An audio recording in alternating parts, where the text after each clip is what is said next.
আসসালামু আলাইকুম।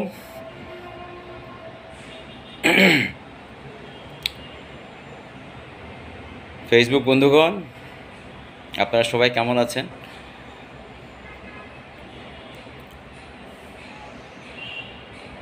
আমরা সবাই বই পড়েছি, বই পড়ি, বই পড়ব। আমাদের সমাজে একটা প্রচলিত বিষয় আছে,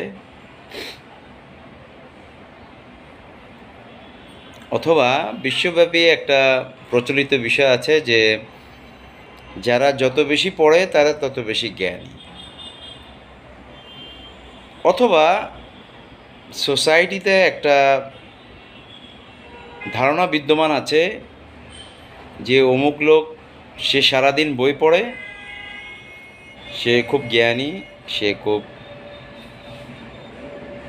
প্রচুর জ্ঞান অর্জন করেছে। এই ধরনের ধারণা বদ্ধমূল আছে।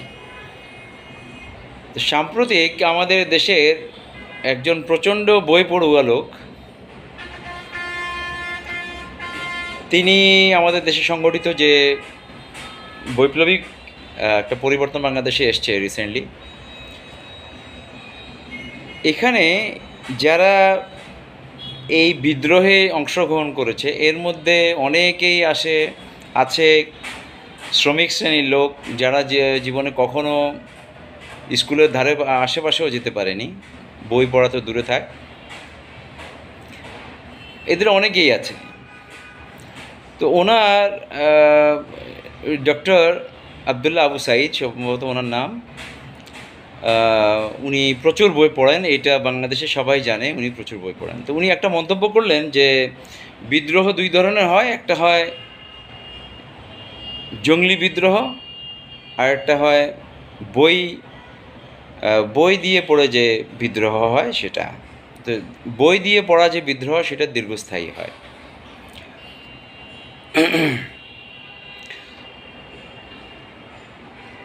উনি জীবনে অনেক বই পড়েছেন, আজ পর্যন্ত এই জাতির জন্য একটা সমাধানমূলক শব্দ উনি বের করতে পারেননি।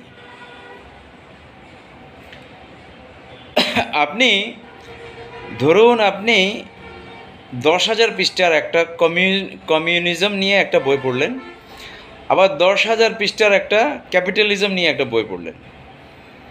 দুটো বই থেকে পৃথিবীর দুইটা পশ্চিমা এবং পূর্ব এবং পশ্চিম, এই দুই অঞ্চলের অর্থনৈতিক ধারণা, সামাজিক ধারণার ভিত্তিতে লেখা দুইটা বই পড়লেন, একটা 10,000 পৃষ্ঠা আর একটা 10,000 পৃষ্ঠা, দুইটা দিক থেকে পড়া। 10,000 করে 20,000 পৃষ্ঠার বই পড়তে আপনার সময় লাগলো কম করে হলেও 2 মাস, আমি মনে করি। তো 2 মাস সময় লাগিয়ে আপনি কি জ্ঞান অর্জন করলেন? কোনটা অ্যাকসেপ্ট করলেন আপনার লাইফে? আপনি কোন আদর্শটাকে আপনার জীবনের জন্য অ্যাকসেপ্ট করে নিলেন? এর মধ্যে থেকে আপনি কোনটা পৃথিবীর মানুষের জন্য কল্যাণকর বলে মানুষের কাছে প্রচার করলেন? যদি একটাও না করলেন, যদি কোনোটাই আপনি গ্রহণ না করলেন, তাহলে আপনার জীবন থেকে 2 মাস সময় আপনি এই বইগুলো পড়ে ব্যয় করলেন কেন? আপনি হয়তো বলতে পারেন যে আমি কমিউনিজম এবং ক্যাপিটালিজম বোঝার জন্য এই সময়টুকু ব্যয় করেছি। ক্যাপিটালিজম এবং কমিউনিজম বোঝার জন্য 20,000 পৃষ্ঠার বই পড়তে হয়? মোটেও না, খুব সহজ ব্যাপার। পৃথিবীতে দুইটা শ্রেণী। একটা শ্রেণী যারা পুঁজিপতি, যাদের হাতে পুঁজি আছে, তারা শিল্পপতি, তারা জমির মালিক, তারা ল্যান্ডলর্ড, সব কিছু তাদের হাতে। আরেকটা শ্রেণী হলো শ্রমিক, যারা পুঁজিহীন, অথবা যারা ছোটোখাটো বিজনেস করে, যাদের হাতে মূলত পুঁজি নেই, খুব ছোট অংশের পুঁজি। এই দুইটা শ্রেণীর মধ্যে এই দুইটা শ্রেণীর লোক দুইভাবে করে অর্থনীতিকে সাজাতে চায়। শ্রমিক শ্রেণীর লোকরা যখন তাদের হাতে টাকা থাকে না, তখন একভাবে তাদের অর্থনীতিকে তারা সাজায়। যখন তার হাতে টাকা হয়ে যায়, সে যখন ধনী হয়ে যায়, তখন সে আরেকটা পন্থায় অর্থনীতিকে সাজায়, সেটা হলো পুঁজিবাদ। আর যখন সে শ্রমিক থাকে, তখন সে টাকা হাতে আনার জন্য যেভাবে সাজায় সেটা হলো সমাজতান্ত্রিক অর্থনীতি অথবা সমাজতান্ত্রিক ব্যবস্থা। তো দুটো শ্রেণীর একটা জায়গায় মিল আছে, যখন তারা পুঁজিপতি হয়ে যায় তখন তাদের চরিত্র একই হয়ে যায়, তাদের অর্থনৈতিক পন্থা একই হয়ে যায়। এটার জন্য 20,000 পৃষ্ঠা পড়ার দরকার হয় না। ডক্টর আবদুল্লাহ আবু সাঈদ উনি অনেক বই পড়েছেন ওনার জীবনে, কিন্তু এই জাতির জন্য আজ পর্যন্ত একটা ফর্মুলা সমাধান উনি বের করতে পারেননি। প্রক্ষান্তরে আল্লাহ তাআলা মানুষের জন্য কোরআন পাঠিয়েছেন 6,666 আয়াত। রাসূল সাল্লাল্লাহু আলাইহি ওয়াসাল্লাম সেই কোরআনের কাজগুলোকে করে দেখিয়েছেন যা আমরা হাদিস হিসাবে জানি। এই দুইটা ধর্মগ্রন্থ জানার পর একজন মানুষের পৃথিবীর বাকি বই না পড়লেও চলবে। হ্যাঁ, পৃথিবীর বাকি বই আমরা পড়ব, আমরা পৃথিবীর বাকি বই পড়ব জানার জন্য, বোঝার জন্য, পৃথিবীর কল্যাণের জন্য আমরা পড়ব। তবে পৃথিবীর ভালো মন্দ, সত্য মিথ্যা, ন্যায় অন্যায় নির্ধারণ করার জন্য অবশ্যই আল্লাহ তাআলা যে বিধানগুলো দিয়ে দিয়েছেন সেটা আমাদের জানতে হবে। আদারওয়াইজ আমরা শুধু পড়তে পারবো সারা জীবন, সমাধান দেখাতে পারবো না পৃথিবীর মানুষকে। পৃথিবীর মানুষ তো অনেক বই পড়েছে। ব্রিটিশ এনসাইক্লোপিডিয়া ব্রিটানিকাতে পৃথিবীর অনেক তথ্য ভাণ্ডার আছে। তথ্য ভাণ্ডার অন্য জিনিস, কোন সালে কে কত তারিখে মারা গিয়েছে, বিসিএস ক্যাডার, আমাদের বিসিএস পরীক্ষাটা যখন হয় এই বিষয়গুলো সবচেয়ে বেশি মুখস্থ করানো হয়। কোন সালে কোন লোক মারা গিয়েছে, কয়টা বাজে মারা গিয়েছে, ওনাকে কোন মাটিতে কবর দেওয়া হয়েছে, ওই মাটির উর্বরতা কেমন, অনেক কিছু, অনেক বিষয় জানতে বলা হয়। কিন্তু এই বিষয়গুলো জেনে আমার জাতির কী কল্যাণ হবে, মানুষের কী কল্যাণ হবে?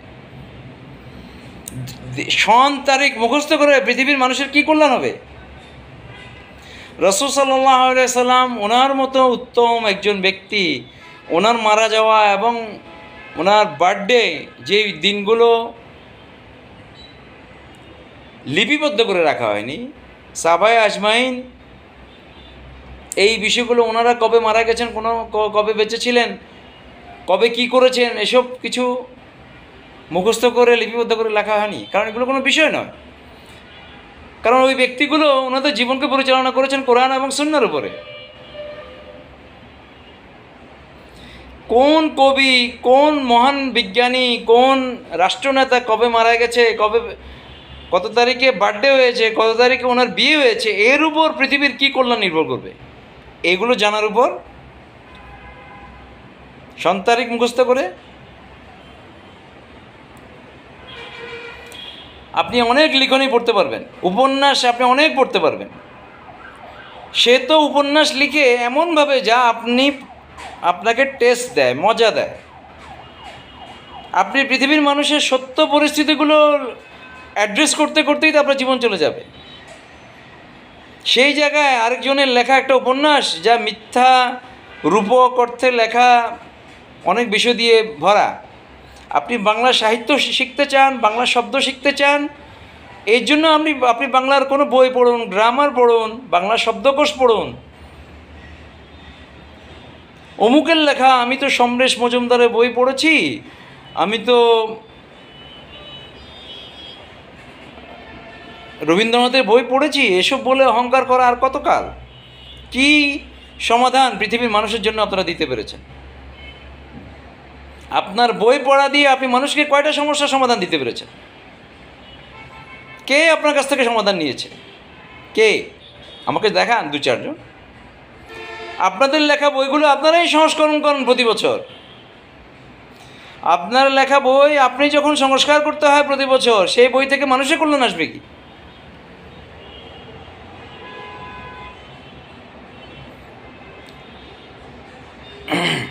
বই লিখুন যা মানুষের কল্যাণে ব্যবহার হতে পারে, সরাসরি সত্যনিষ্ঠ বিষয়গুলো, সমস্যা নেই। সবার আগে মানুষকে কোরআন এবং সুন্নাহ, কোরআন এবং হাদিস পড়তে বলুন। তাহলে একটা আলোকিত জাতি গড়ে উঠবে, যারা তাদের প্রত্যেকটা পদে পদে আলো দেখতে পাবে, চলার পথ দেখতে পাবে, চলার দিক নির্দেশনা পাবে।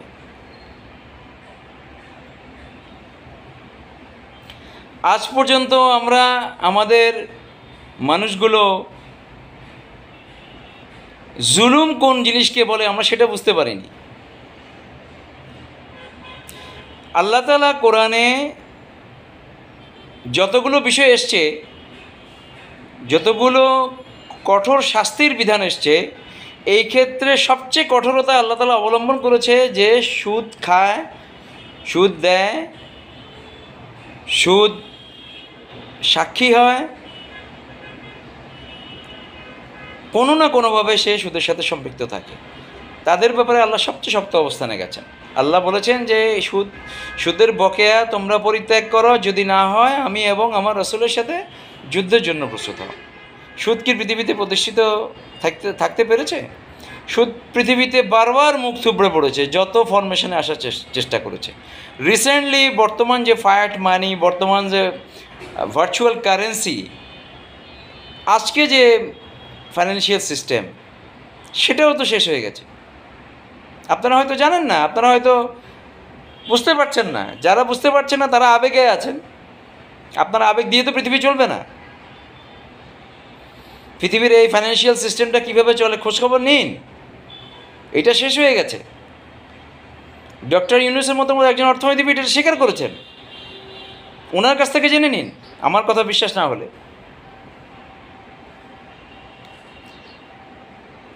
আমাদের দেশে আজও মানুষের উপর যে সুদ চাপানো হয়, মানুষকে লোন দিয়ে, ব্যাংক থেকে যে লোন দেওয়া হয়, এটা অনেক বড় জুলুম।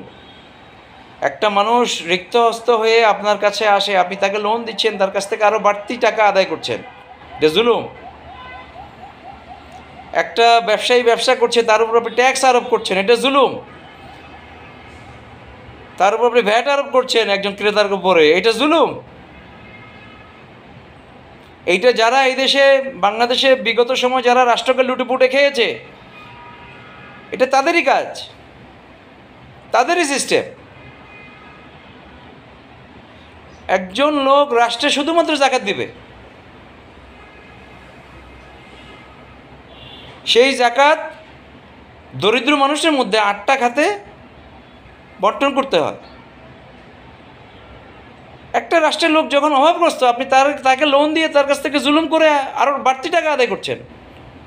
আল্লাহ এটাকে কত ভয়ানকভাবে নিষিদ্ধ করেছেন, আল্লাহর সাথে যুদ্ধের সহিত সামিল করেছেন। আপনারা আল্লাহর সাথে যুদ্ধে জিতেছেন? যারা বাংলাদেশ থেকে অর্থ লোপাট করে চলে গেছে, তারা আল্লাহর সাথে যুদ্ধে জয়ী হয়েছে? আপনি তো সিস্টেম নষ্ট করে দিয়ে চলে গেছেন, আপনার সিস্টেমকে ধ্বংস করে দিয়েছেন।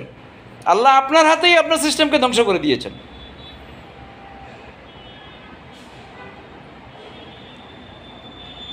জুলুমের যে সিস্টেম, আল্লাহ আপনার হাতে। জুলুমের স্বাদ পাওয়ার পর আপনারা মানুষের উপরে এত বেশি জুলুম করেছেন, আল্লাহই আপনাদের হাতে আপনাদের জুলুমের সিস্টেমকে ধ্বংস করে দিয়েছেন। আমাদের দেশের মানুষ ট্যাক্স, ভ্যাট, লোন ইন্টারেস্ট, লোনের সুদ, এসব কিছুকে জুলুম মনে করে না। কেন আপনি জুলুম মনে করেন না? আল্লাহ এটাকে সবচেয়ে বড় জুলুম মনে করেন। একটা মানুষ ইনকাম করার আগে তার কাছ থেকে টাকাটা কেড়ে নেওয়া হয়। তার ইনকাম থেকে সে কত টাকা কামায় তার কাছ থেকে কেড়ে নেওয়া হয়। পক্ষান্তরে বারবার করে তারা মিডিয়াতে দেখায় যে ব্যবসায়ীরা জালেম। আরে ভাই, আপনি তো তাকে প্রতি মুহূর্তে জুলুম করছেন। আপনি একজন ব্যবসায়ীর পুঁজিকে যখন খেয়ে ফেলছেন, তখন ওই ব্যবসায়ীদের মধ্যে অনেকে মিথ্যা বলছে, সবাই বলছে না। সে তার জায়গা জমি বিক্রি করে এনে আপনার ব্যাংকের লোন পরিশোধ করছে, আপনার ট্যাক্স পরিশোধ করছে, আপনার ভ্যাট পরিশোধ করছে, তার বউয়ের স্বর্ণালঙ্কার বিক্রি করে আপনাকে ট্যাক্স ভ্যাট পরিশোধ করছে। আপনারা ব্যবসায়ীদেরকে দেখাচ্ছেন ব্যবসায়ীরা জুলুম করছে। হ্যাঁ, কোনো ব্যবসায়ী যদি পচা মাল দিয়ে মানুষের জন্য মাল বানিয়ে সেটা বিক্রি করে, অবশ্যই জুলুম। কোনো হারাম উপাদান বিক্রি করে, অবশ্যই জুলুম। কোনো মাল মজুত করে মিথ্যা বলে দাম বাড়ায়, অবশ্যই জুলুম। ভালোর সাথে মন্দ মিলিয়ে ভালো দামে বিক্রি করে, অবশ্যই জুলুম। সেটা যারা করে তাদের শাস্তি দিন। তাদেরকে কঠোর শাস্তি দিন। কিন্তু আপনারা মানুষের উপর ট্যাক্স, ভ্যাট এবং সুদের ইন্টারেস্ট কেন চাপিয়ে দিয়েছেন? আপনি একটা গভর্নমেন্ট, আপনি তো টাকা বানাতে ক্ষমতায় আসেননি, আপনি মানুষকে শাসন করতে এসেছেন।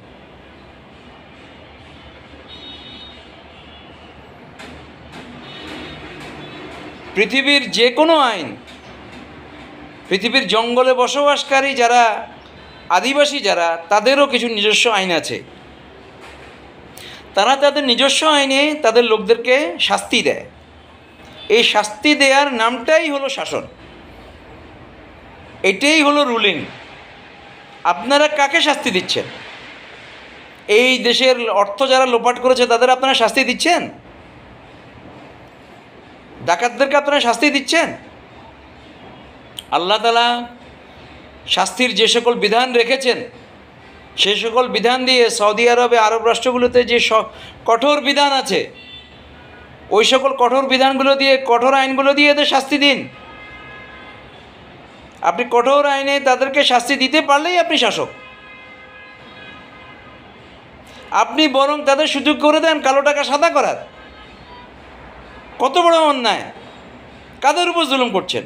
তারা মানুষের টাকা লুটপাট করে তারা টাকা কামিয়েছে, আপনি সেই টাকা ব্যাংকে ঢুকিয়ে দিলে সাদা করে দিচ্ছেন। আপনি আপনার জাতির প্রতি যে জুলুম করছেন, আল্লাহ আপনাকে ছেড়ে দিবে? ছেড়ে দিয়েছেন আল্লাহ?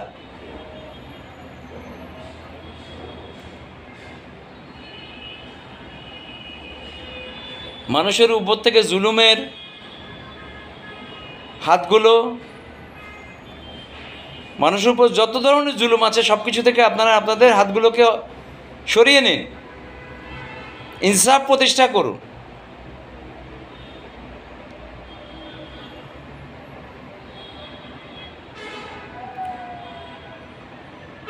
শাস্তি দেওয়ার শক্তিকেই শাসন বলে। আপনারা শাস্তি দিতে পারেন না, আপনারা শাসক কীভাবে হবেন?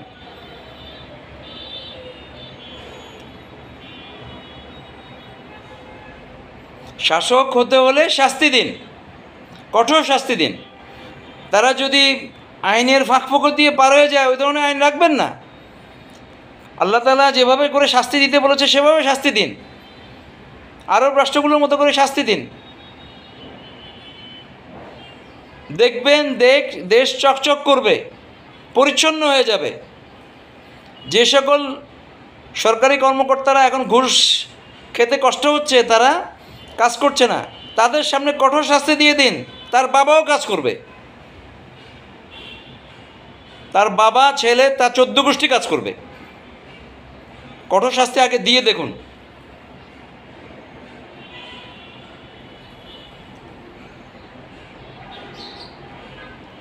আল্লাহ আমাদের সবাইকে জুলুম এবং সত্য জ্ঞান উপলব্ধি করার তৌফিক দান করুন। আমরা বই পড়ব,